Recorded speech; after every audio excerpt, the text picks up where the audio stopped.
নমস্কার। আপনারা জানেন যে সহজ সরল পোর্টালের ক্ষেত্রে যে স্কিমেটিক পেমেন্ট, সেই স্কিমেটিক পেমেন্ট করবার জন্য আপনাদের অ্যাক্টিভিটি কোডের প্রয়োজন। এই অ্যাক্টিভিটি কোড কোথা থেকে কিভাবে আসবে? আপনারা ইতিমধ্যে জানেন যে যে অ্যাক্টিভিটি কোড আছে, কিন্তু পাড়া বৈঠকের ক্ষেত্রে সবটা এখনও এন্ট্রি নেই। তাহলে এটাকে এন্ট্রি করতে হবে। কিভাবে এন্ট্রি করবেন?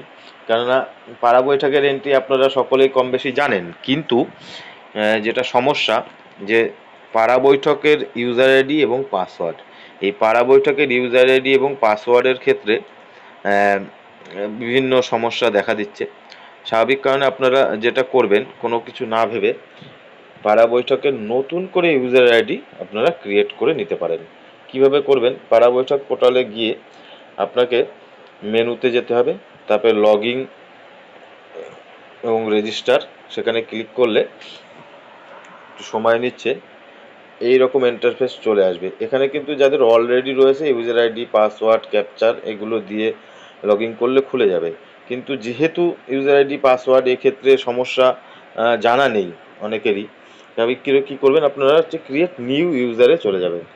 ক্রিয়েট নিউ ইউজারে যাওয়ার পরে আপনি আপনার ডিস্ট্রিক্ট সিলেক্ট করুন, ব্লক সিলেক্ট করুন, জিপি সিলেক্ট করুন, user ID 10 digit mobile number, অর্থাৎ মোবাইল নাম্বার দিতে হবে। ইউজার নেম আপনার এক্সিকিউটিভ, সেক্রেটারি, সহায়ক, যে এই কাজটা করে বা করবেন তার ডিটেলসটা এখানে দিতে হবে। Designation, mail ID, password, confirm password দিয়ে ক্রিয়েট করলে এখানে আপনার নতুন করে ইউজার আইডি পাসওয়ার্ডটা হয়ে যাবে। এক্ষেত্রে ব্লকে কথা বলে নেবেন, সম্ভবত বিআইও সাহেব অ্যাপ্রুভের প্রয়োজন রয়েছে। আর তারপরে কি করে আপনারা এইটাকে এন্ট্রি করবেন? আপনারা এই ইউজার আইডি পাসওয়ার্ড ক্রিয়েট হয়ে যাওয়ার পরে দেখবেন একেবারে উপরে প্ল্যান, অনেকগুলো কলাম আছে, তার মধ্যে প্ল্যান।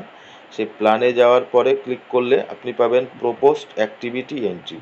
এই প্রপোজড অ্যাক্টিভিটি এন্ট্রিতে গিয়ে আপনাদের এই অ্যাক্টিভিটি কোডগুলো, কাজের নাম সহ এগুলোকে এন্ট্রি করতে হবে। কী করে করতে হয় আপনারা এগুলো জানেন। এন্ট্রিগুলো করার পরে এগুলো ভেরিফাই থেকে অ্যাপ্রুভ করে নিতে হবে। অ্যাপ্রুভ করে নিলে এটা অটোমেটিক কিন্তু তখন আপনার সহজ সরল পোর্টালে শো করবে।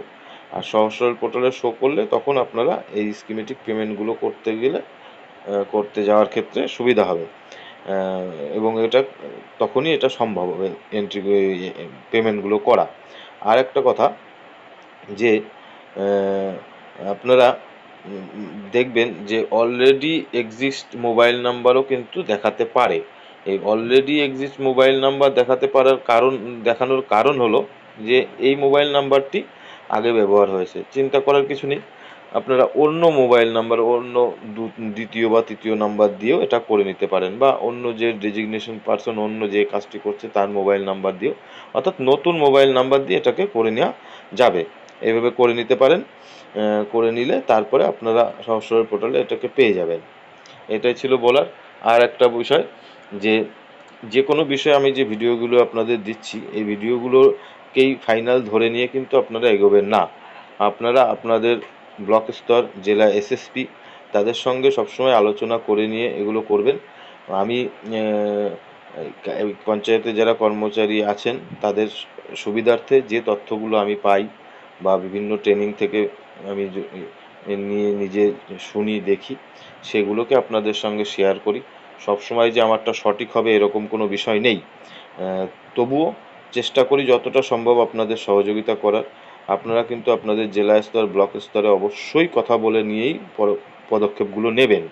মোটামুটি এটাই বলার ছিল।